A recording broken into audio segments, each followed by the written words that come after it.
Welcome to good morning classes. आज हम देखने वाले हैं इंजीनियरिंग ड्राइंग फर्स्ट। और ये इंजीनियरिंग ड्राइंग फर्स्ट की पहली क्लास है। तो इसमें हम जानेंगे इंजीनियरिंग ड्राइंग के बारे में, इंजीनियरिंग ड्राइंग क्या है और इंजीनियरिंग ड्राइंग में कौन कौन से इंस्ट्रूमेंट यूज होते हैं। सबसे पहले आपको इंस्ट्रूमेंट मार्केट से परचेज कर लेना है, उसके बाद हम लोग ड्राइंग सीख सकते हैं। बिना इंस्ट्रूमेंट के इंजीनियरिंग ड्राइंग को लोग नहीं सीख सकते हैं। तो सबसे पहला काम है, आप समझिए कि इंजीनियरिंग ड्राइंग क्या है, उसके अंतर्गत क्या क्या पढ़ा जाता है और क्यों पढ़ा जाता है।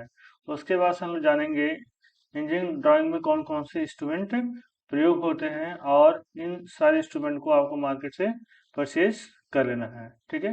तो इंजीनियरिंग ड्राइंग फर्स्ट का ये जो है फर्स्ट लेक्चर है, इसको हम स्लाइड पे बता रहे हैं। बाकी आगे की क्लास आपको हम ड्रा करके ड्राइंग बोर्ड पे बनाते हुए आपको सिखाएंगे।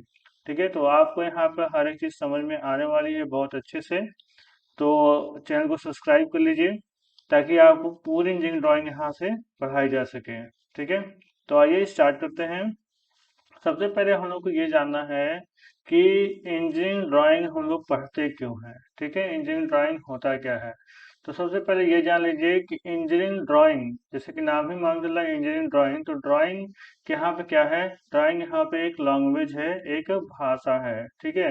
जैसे ही हम लोग कुछ सोचते हैं कोई प्रोजेक्ट बनाने के लिए या फिर कोई काम करने के लिए, तो तैसे ही क्या करते हैं, कॉपी और पेन लेकर के हम रफ अपने हाथों से ऐसे ही कुछ भी ड्रा करके उसको समझने की कोशिश करते हैं। ठीक है। तो यानी कि ड्राइंग बनाने की कोशिश करते हैं जो हमारे विचारों में आ रहा होता है। तो इसी टेक्निक को हम लोग कहते हैं इंजीनियरिंग ड्राइंग। तो ऐसा ड्राइंग बनाते हैं जो कि सारे इंजीनियर्स उसको समझ सकें। ठीक है। इंजीनियरिंग ड्राइंग क्या है, एक यूनिवर्सल लैंग्वेज है कि चाहे आप इंडिया के हो चाहे इंडिया के बाहर के हो, तो इंजीनियरिंग ड्राइंग अगर आपने पढ़ रखी है तो ड्राइंग के माध्यम से आप अपनी बातों को जो है, हाँ, दूसरे इंजीनियर्स को भी समझा सकते हैं। तो इसी अंदर कहा गया है engineering drawing is the language of engineers. Engineering drawing क्या है, एक भाषा है इंजीनियर्स की। जैसे कि अगर आप बताना चाहते हैं कि किसी भवन का कि मैप, उसका नक्शा कैसा रहेगा, तो इंजीनियरिंग ड्राइंग से ड्रा कर सकते हैं। किसी मैकेनिकल पार्ट या फिर मशीन का को डिजाइन करना है तो इंजीनियरिंग ड्राइंग से ड्रा करके दूसरे को भी समझा सकते हैं, जो इंजीनियर है उसको अच्छे से समझ सकता है। इसी प्रकार से शहर हो गया, गांव हो गया, या फिर रोड हो गया, या फिर पुल हो गया, उन सब का भी ड्राइंग करके आप दूसरों को अपनी उस भाषा को उसमें लिख करके समझा सकते हैं। दूसरे जो इंजीनियर हैं जो किसी भी कंट्री से बिलोंग करते हैं, वो इस भाषा को समझ जाएंगे। अगर यही आप अपनी भाषा में, हिंदी में, उर्दू में, मराठी में अगर ऐसे लिखेंगे आप, तो ये भाषा जो है सभी लोग पढ़ने और समझने के लिए सक्षम नहीं होंगे। इसीलिए कहा गया है, जो यहाँ पे लिखा गया ये line, engineering drawing is the graphical language of engineers. Engineering drawing is the language of engineer. Engineering drawing क्या है, इंजीनियरों की भाषा है। तो हम लोगों ने क्या जाना है यहाँ पे, इंजीनियरिंग ड्राइंग क्या काम करता है और इंजीनियरिंग ड्राइंग भाषा क्यों कहा गया, लैंग्वेज क्यों कहा गया है, ये भी हम लोगों ने यहाँ पे समझा है। तो ये क्वेश्चन आपके एग्जाम में लिखने के लिए नहीं आता है, लेकिन आपको ये समझ लेना है, जान लेना है बस। ठीक है। आगे बढ़ते हैं। अब हम देखेंगे क्लासिफिकेशन। किसका क्लासिफिकेशन है, ये इंजीनियरिंग ड्राइंग का क्लासिफिकेशन है। इंजीनियरिंग ड्राइंग को किस प्रकार से क्लासिफाई किया जा सकता है, तो देखेंगे सबसे पहला हम लोग का है ज्यामिति आरेख। ठीक है, ज्योमेट्रिकल ड्राइंग। तो ज्योमेट्रिकल ड्राइंग दो प्रकार की होती है।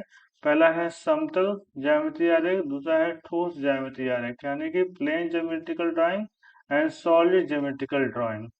उसके बाद हम जानते हैं क्या है, मैकेनिकल और machine drawing, civil drawing, electrical drawing and electronics drawing. तो मैकेनिकल ड्राइंग का प्रयोग क्या करते हैं, मशीन टूल बनाने के लिए, मशीनरी बनाने के लिए, सिविल के लिए, भवन बनाने के लिए, पुल और फिर रोड की ड्राइंग करने के लिए, इलेक्ट्रिकल इलेक्ट्रिकल इंस्ट्रूमेंट डिजाइन करने के लिए। ठीक है।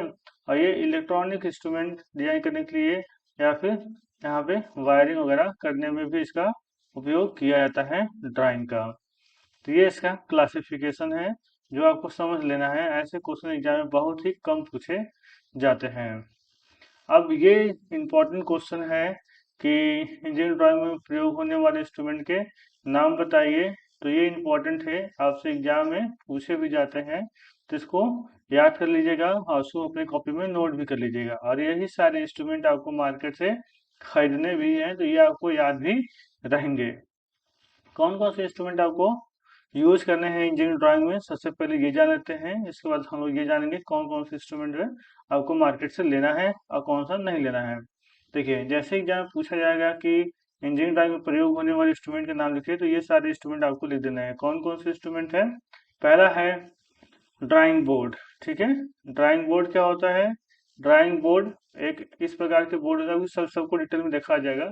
ड्राइंग बोर्ड जिसपे हम ड्राइंग शीट लगा करके क्या करते हैं, ड्राइंग को बनाने का काम करते हैं। ठीक है, ड्राइंग शीट जिसपे हम लोग ड्राइंग को बनाते हैं, पेपर है ये। और तीसरा है टी स्क्वायर। टी स्क्वायर का प्रयोग किया जाता है जो है हॉरिजेंटल या फिर वर्टिकल या फिर इंक्लाइन, इंक्लाइन नहीं, हॉरिजेंटल और वर्टिकल लाइन खींचने के लिए। इंक्लाइन खींच सकते हैं बस सेट स्क्वायर का यूज करके। ठीक है, चौथा है सेट स्क्वायर। सेट स्क्वायर आपने देखा होगा, इस प्रकार से दो त्रिभुज होता है इसमें। ठीक है, इसको हम लोग क्या कहते हैं, सेट स्क्वायर कहते हैं। एक में 30 और 60 डिग्री का कोण बनता है और एक में 45 और 45 डिग्री का कोण बनता है। ठीक है, पांचवा इंस्ट्रूमेंट क्या है? Mini drafter. मिनी ड्राफ्टर का प्रयोग किया जाता है वर्टिकल और हॉरिजेंटल और किसी एंगल पे लाइन को खींचने के लिए। तीसरा है मापनी स्केल। स्केल हम जानते हैं, स्केल 15 सेंटीमीटर वाला और 30 सेंटीमीटर वाला दोनों आपको लेना है। ठीक है, उसके बाद से है प्रोटेक्टर, चांदा। चांदा के बारे में तो आप जो जानते हैं, जिससे हम लोग एंगल को मेजर करते हैं। ठीक है, इस प्रकार से चांदा होता है। उसके बाद आठवां है उपकरण box, instrument box. Instrument box में जैसे कि कंपास होता है।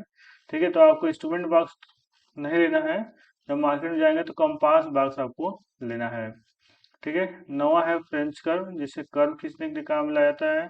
10वां है ड्राइंग पेंसिल, जो कि काफी इंपॉर्टेंट है। इसमें से आप 2H, एच, HB और एक पेंसिल और बी ले लीजिएगा, जो कि मोस्टली यूज होता है। पेंसिल, कटर, कटर और रबर तो आप लेंगे ही लेंगे। ठीक है, कटर रबर भी आपको इसमें लिखना है। और 13 है ड्राइंग बोर्ड क्लिप, आपको लेना है ताकि ड्राइंग बोर्ड पर ड्राइंग शीट को अटैच किया जा सके। ड्राइंग बोर्ड क्लिप इस प्रकार से आती है, तो इसको भी आपको लेना है। इसके बाद से है क्लोग्राफ। ये आपको नहीं लेना है, लेकिन इंस्ट्रूमेंट है तो आपको लिख लेना है। और 15वां है डस्टर, मतलब एक रुमाल आपके पास होना चाहिए इसको साफ करने के लिए। ठीक है, तो इन सबको साफ कर लेते हैं। अब हम देखते हैं कौन कौन से इंस्ट्रूमेंट आपको इसमें से परचेज करना है, कौन से इंस्ट्रूमेंट आपको परचेज नहीं करना है। ये बहुत इंपॉर्टेंट है, ध्यान से इसको देखिए।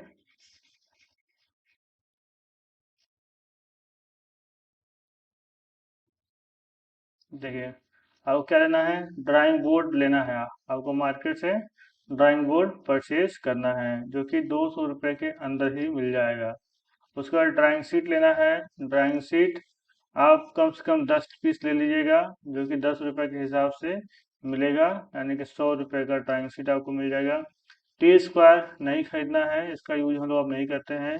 सेट स्क्वायर आप लेंगे, जो कि 35 से 40 रुपये का मिलेगा, बड़ा वाला सेट स्क्वायर लेंगे। ठीक है, और मिनी डाप्टर लेंगे। मिनी डाप्टर जो है आपको 180 रुपया से 200 रुपये के बीच में मिलेगा। और स्केल जो कि छोटा वाला जो है 5 रुपया, बड़ा वाला 10 या फिर 12 का मिलता है। प्रोटेक्टर जो कि 5 रुपये का आपको मिलेगा। ठीक है, इंस्ट्रूमेंट बॉक्स जो कि 110 रुपये से लेकर के 140 रुपये तक के बीच में मिलेगा। फ्रेंच कर्व आपको 20 रुपये से 30 रुपये का मिलेगा। पेंसिल, ड्राइंग पेंसिल 5 रुपये की आती है, 5 से 6 रुपये में देते हैं। आपको इसमें से 2H, HB और एक बी पेंसिल लेना है। बी पेंसिल का यूज कहाँ करना है हम आपको बताएंगे। इन सारी पेंसिलों का यूज कहाँ पर कब करते हैं, ये हम लोग आगे पढ़ेंगे। उसके बाद से पेंसिल कटर, पेंसिल रबड़, ये आपको लेना है। ड्राइंग बोर्ड क्लिप लेना है या फिर सेलो टेप लेना है। ठीक है, उसके बाद से एक रुमाल आपको रखना है अपने पास, ताकि ड्राइंग शीट को गंदा होने से बचाया जा सके। ठीक है, तो इतनी सारी चीज़ें आपको नोट कर लीजिए, आपको मार्केट से परचेज करनी है। इसके अलावा अगर आप खरीदना चाहें तो एक आता है रोलिंग स्केल, ये ले सकते हैं जो कि 100 रुपये के आसपास की आएगी। तो इसका प्रयोग करना भी हम आपको सिखाएंगे। अगर नहीं भी लेते हैं तब पर भी कोई बात नहीं है। ठीक है, तो ये इंस्ट्रूमेंट नोट कर लीजिए, ये इंस्ट्रूमेंट आपको मार्केट से परचेज करना है। अब आगे बढ़ते हैं। जो ड्राइंग बोर्ड की हम लोग बात कर रहे थे वो ड्राइंग बोर्ड ये है। ठीक है, ये ड्राइंग बोर्ड, इसका प्रयोग क्या किया जाता है, ये ड्राइंग बोर्ड उल्टा दिखाया गया, आपको पलट करके दिखाया गया है।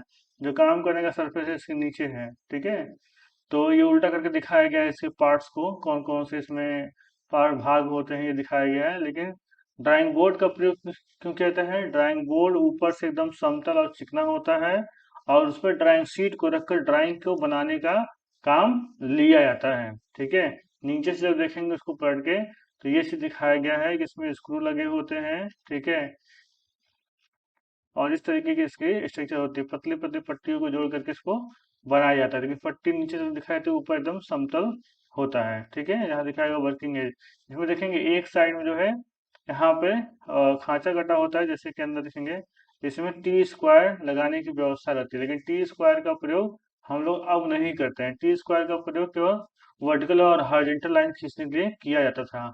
उसकी जगह जो है मिनी डॉक्टर ने ले ली है, जिसको हम लोग अभी आगे देखेंगे। अब बोर्ड किस साइज का प्रयोग किया जाता है, बोर्ड हम उसमें प्रयोग करते हैं B2 साइज का। B2 साइज क्या है आगे देखिए। यहाँ पे ड्राइंग बोर्ड के अलग अलग साइज दिए गए हैं, जैसे B0 तो 1500 इंटू 1000, ये सब मिलीमीटर में है।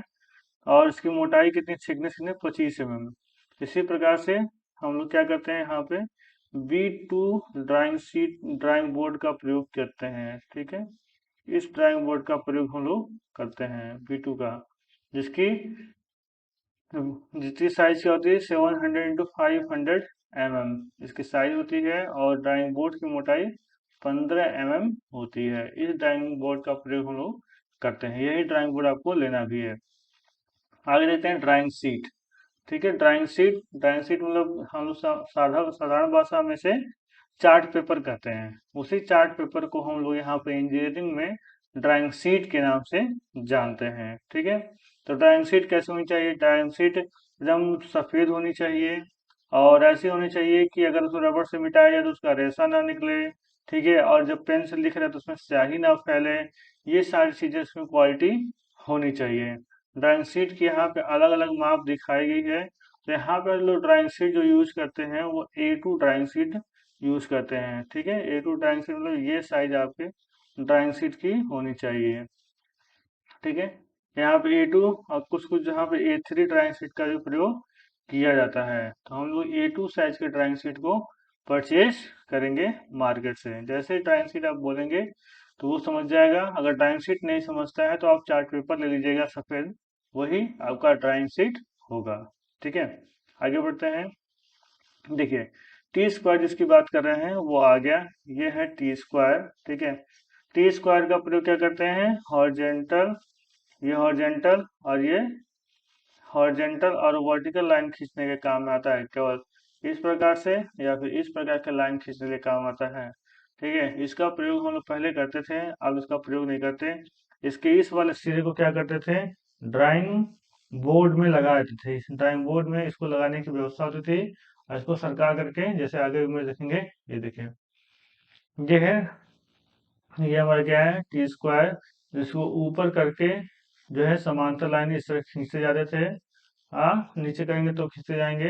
अगर किसी एंगल पे खींचना है तो हम लोग एंगल पे खींचने क्या करते हैं, सेट स्क्वायर का प्रयोग करते हैं। ये क्या है, ये सेट स्क्वायर है। सेट स्क्वायर जैसे 60 डिग्री है, 60 डिग्री पे लाइन खींचना है तो इस तरीके से खींच लेते हैं। 30 डिग्री खींचना है तो 10 खींच लेंगे। ठीक है, यानी कि जो टी स्क्वायर है इसे हॉरिजेंटल और वर्टिकल लाइन खींची जाती है।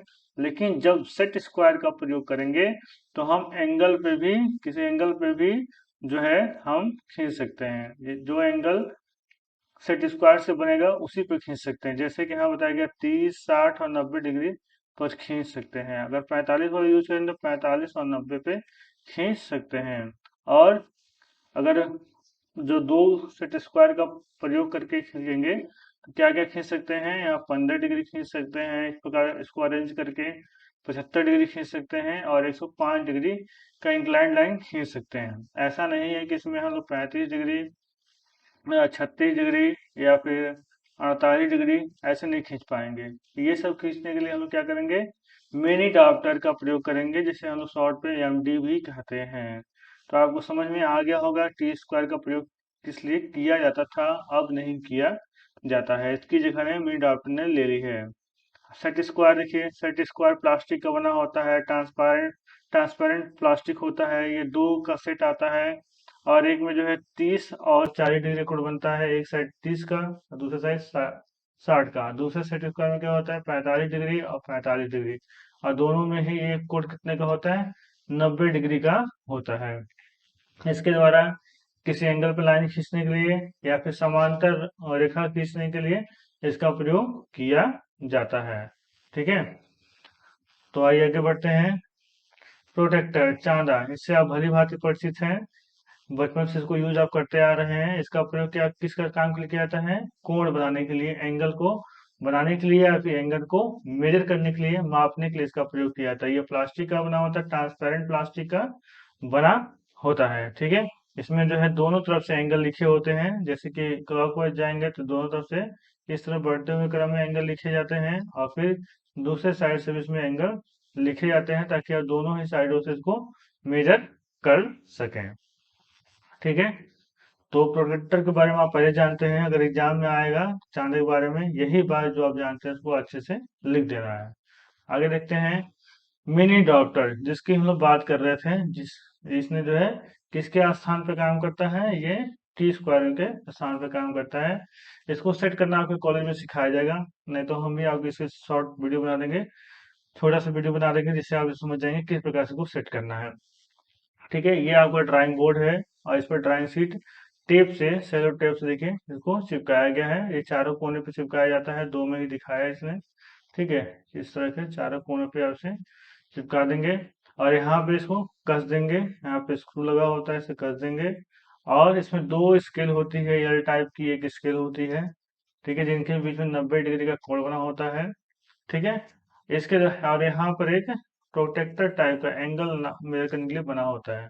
इसके द्वारा हॉरिजेंटल, ठीक है, हॉरिजेंटल, वर्टिकल और किसी भी एंगल पे जो है हम लाइन खींच सकते हैं। यहाँ पे इसको ढीला करके एंगल सेट करके इसको खींचा जा सकता है। ठीक है, इसके द्वारा समांतर रेखाएं आराम से खींची जा सकती हैं और इसके द्वारा जो है ड्राइंग शीट गंदे होने की संभावना बहुत कम रहती है। ठीक है, तो ये मेरी डॉक्टर है जिसका प्रयोग हम लोग करते हैं वर्टिकल, हॉरिजॉन्टल और इंक्लाइंड लाइन खींचने के लिए। ठीक, इसको आप समझ गए होंगे और जब डॉक्टर यूज करेंगे तो इसको और अच्छे से समझ जाएंगे। आगे बढ़ते हैं, स्केल मापनी, स्केल का प्रयोग आप बचपन से करते आ रहे हैं। दो टाइप की स्केल आती है, एक छोटी स्केल आती है जो 15 सेंटीमीटर की होती है और एक स्केल 30 सेंटीमीटर की होती है। और दोनों ही स्केल खरीद लीजिएगा, दोनों का अपना अलग अलग ही प्रयोग है। और ये ट्रांसपेरेंट होता है, प्लास्टिक का बना होता है, ट्रांसपेरेंट होता है। प्लास्टिक वाला स्केल ही आप खरीदेंगे जो ट्रांसपेरेंट होगा, कोई भी स्टील या फिर लकड़ी का स्केल नहीं खरीदेगा, उससे आपका काम करता ही नहीं होगा। हीरो बनने की जरूरत नहीं है कि आप स्टील का स्केल ले लिए, ऐसा आपको नहीं करना है। आपको ट्रांसपेरेंट स्केल का ही प्रयोग करना है, इस बात का विशेष ध्यान है। आगे बढ़ते हैं, आगे देखते हैं instrument box, drawing instrument box. Drawing instrument box आपको मेनली वो लेना है जिसमें कि कंपास होता है, जिसमें लंगड़ा प्रकार होता है। इसमें दो कम आप चीजें मिलेंगी, एक डिवाइडर मिलेगा और एक कंपास मिलेगा। डिवाइडर में दोनों तरफ क्या होता है, स्टील की जो है नोक लगी होगी, और कंपास में क्या होगा, एक तरफ नोक लगा होगा स्टील का और दूसरी तरफ आपको पेंसिल की लीड लगानी होगी। ठीक है, पेंसिल की लीड लगानी होगी। जब कंपास बॉक्स आप खरीदें तो पेंसिल का जो लीड है वो भी 10-12 रुपए का आता है, वो लेना आप बिल्कुल ना भूलें। बच्चे यही करते हैं, कंपास बॉक्स खरीद लेते हैं लेकिन जो है पेंसिल का लीड नहीं लेते हैं, फिर पेंसिल तोड़ तोड़ के उसको लगाने की कोशिश करते हैं, जो कि सही नहीं है। कंपास बॉक्स जब लेंगे उसमें दो तरीके का आपको कंपास मिलेगा। ठीक है, एक छोटा कंपास है, एक बड़ा कंपास है। यहाँ लिखा हुआ है 150 mm कंपास। ठीक है, ये बड़ा कंपास है और एक छोटा कंपास में मिलेगा 100 mm का, जो कि यहाँ पे दिखाया गया है। ठीक है, तो दोनों कंपास का अपना अलग अलग प्रयोग है। ठीक, छोटा कंपास जब 25 mm तक का सर्किल या फिर रेडियस तक खींचना हो तो भी प्रयोग किया जाता है। उससे बड़े के लिए बड़ा कंपास हम लोग प्रयोग करेंगे। तो दोनों ही कंपास आपके कंपास बॉक्स में होंगे, इंस्ट्रूमेंट बॉक्स में होंगे। तो दोनों का प्रयोग हम बताएंगे किस प्रकार से करना है आपको। और कंपास का प्रयोग किया जाता है आर्क बनाने के लिए, ठीक है, सर्किल ड्रा करने के लिए। इन सब कामों के लिए क्या किया जाता है, कंपास का प्रयोग किया जाता है। इससे आप भली भांति परिचित हैं, बचपन से ही इसका प्रयोग आप करते आ रहे हैं। देखिए यहाँ पे कुछ स्पेशल टाइप के कंपास दिखाए गए हैं। जब महंगा कंपास बॉक्स खरीदेंगे 400 से 500 का, तो ये सारे कंपास बॉक्स आपको मिलेंगे, जो आपको लेने की आवश्यकता नहीं है फिलहाल। तो आप जो है 100, 110, 120 वाला कंपास ले लेंगे, उतने से ही आपका काम चल जाएगा। अब आती है बात फ्रेंच कर्व की। तो फ्रेंच कर्व जैसा कि आपको दिखाई दे रहा है, ये है फ्रेंच कर्व जो अनियमित आकृति का होता है। मार्केट में जाएंगे 2-3 टाइप का आपको फ्रेंच कर्व दिखाया जाएगा, उसमें से तीनों चाहे तो ले लें या फिर कोई एक ले लें। तो उससे फ्रेंच कर्व का प्रयोग क्या होता है, जब अनियमित आकृति में जो आपको कर्व खींचना होता है, तो उस कर्व को खींचने के लिए फ्रेंच कर्व का प्रयोग किया जाता है। किस प्रकार से इसका प्रयोग किया जाएगा, हम अपने आगे की वीडियो में इसका प्रयोग करके आपको बताएंगे कि फ्रेंच कर्व किस प्रकार से प्रयोग किया। जहां पर फ्री हैंड खींचना मुश्किल हो, हाथ से खींचेंगे अब ड्राइंग खराब हो जाती है, तो वहां पर फ्रेंच कर्व की मदद लेकर के ड्राइंग को बनाया जाता है। ठीक है। अब बात आती है पेंसिल की, ड्राइंग पेंसिल की। पेंसिल देखिए बहुत से बच्चे ये करते हैं, हमने देखा है कि पेंसिल में क्या करते हैं, कोई भी पेंसिल उठा के ले चले आते हैं। अप्सरा एक्स्ट्रा डार्क ले लेंगे, या फिर नटराज ले लेंगे, या फिर कैमल का ले लेंगे। कोई भी जो है पेंसिल यूज करते हैं। आपको कोई भी पेंसिल यूज नहीं करना है, ठीक है।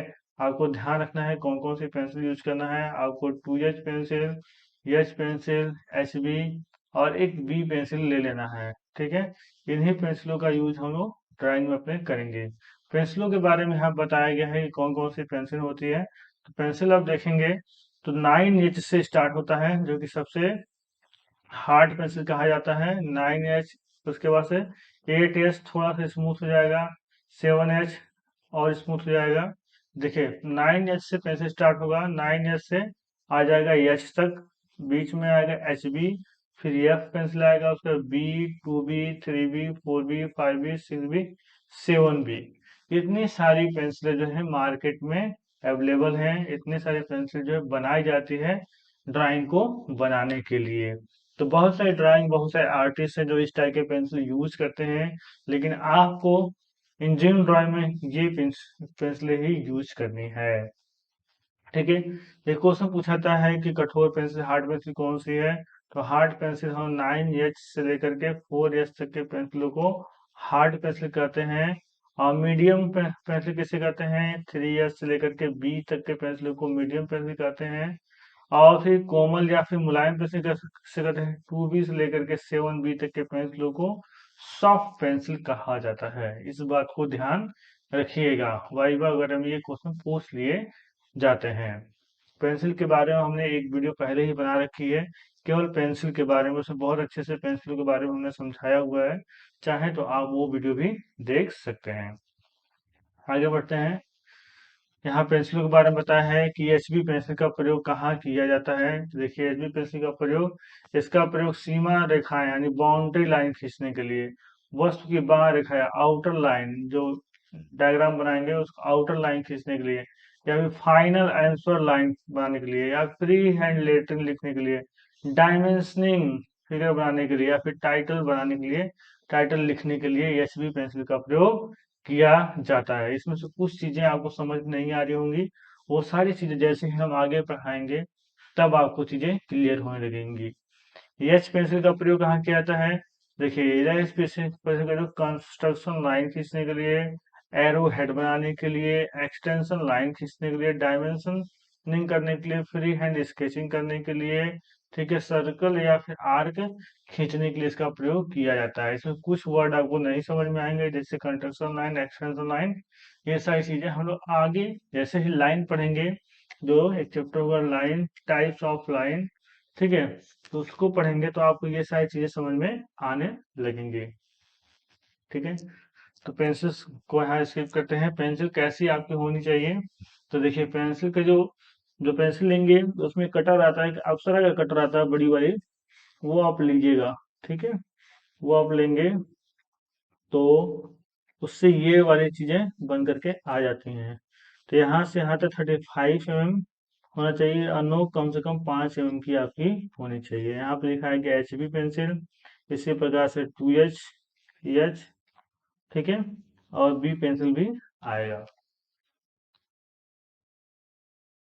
देखिए यहाँ पे नेक्स्ट जो इंस्ट्रूमेंट है वो पेंसिल कटर है, और यहाँ पे दिखाया गया सेंड पेपर। सेंड पेपर का यूज किया जाता है पेंसिल को नुकीला करने के लिए, क्योंकि पेंसिल कुछ काम करने के बाद क्या होता है, मोटा हो जाता है। अगर सेंड पेपर पर रगड़ लेंगे तो वो पतला हो जाएगा, तो बार बार छीलने की जरूरत नहीं पड़ेगी और पेंसिल की लाइफ ज्यादा रहेगी।